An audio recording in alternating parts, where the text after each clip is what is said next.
Perseteruan antara PKB dan PBNU telah memasuki babak baru. Kedua belah pihak mulai saling seret menyeret ke ranah hukum. Perseteruan ini sudah lama terjadi sejak Yahya Holil Stakuf memenangi pemilihan Ketua Umum PBNU. Ormas Islam terbesar di Indonesia itu menegaskan bukan alat politik PKB. Situasi panas terjadi beberapa bulan terakhir. Cekcok dimulai saat Ketua Umum PKB Muhaimin Iskandar alias Cak Imin memimpin tim pengawasan haji DPR. Cak Imin mengkritik habis penyelenggaraan haji, mulai dari lokasi bermalam yang sempit hingga keterlambatan pelayanan transportasi.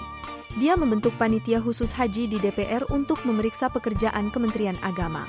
Sementara itu, Kemenak dipimpin oleh Menteri Yakut Holil Qomas. Yakut adalah ex-ketua umum Gerakan Pemuda Ansor dan adik ketua umum PBNU Yahya Holil Stakuf. PBNU membalas dengan membentuk pansus PKB. PBNU memanggil petinggi-petinggi PKB untuk memeriksa hubungan organisasi keduanya. Namun, pemanggilan itu justru membuat situasi makin memanas. Pen-pen baru yang muncul dalam situasi perseteruan yang terjadi antara PBNU dan PKB. 1. Banser siaga. Kantor PBNU di Jakarta digeruduk masa demonstrasi Aliansi Santri Gus Dur pada Jumat 2 Agustus. Demonstrasi itu menuntut Yahya dan kawan-kawan diganti. Merespons aksi itu, Ketua Umum Gerakan Pemuda Ansor Ad-Din Jauharudin alias Gus Ad-Din meminta barisan Ansor Serbaguna, Banser, siaga. Ia memerintahkan Banser menggebuk masa aksi yang mendemo PBNU di masa mendatang. Kalau masih terjadi aksi lagi di depan kantor PBNU, Banser enggak usah takut-takut, saya perintahkan untuk usir dan gebuk saja kalau tidak mau pergi. Ucap Gus Ad-Din melalui keterangan tertulis, Minggu 4 Agustus. Yahya mengerem manuver para kadernya itu. Dia melarang Banser bergerak sendirian sebelum ada instruksi khusus dari PBNU. Saya minta kepada sahabat-sahabat Banser Ansor seluruh Indonesia untuk bersabar, menahan diri, sampai ada perintah untuk bertindak. Sekali lagi, tetaplah dalam disiplin kader, tetaplah dalam disiplin pasukan, tetaplah dalam disiplin barisan, ucap Yahya.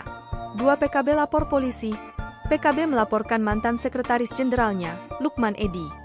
Mereka mempersoalkan pernyataan Lukman dalam pemeriksaan pansus PKB yang digagas PBNU. Lukman menyebut Cak Imin terlalu lama menjabat.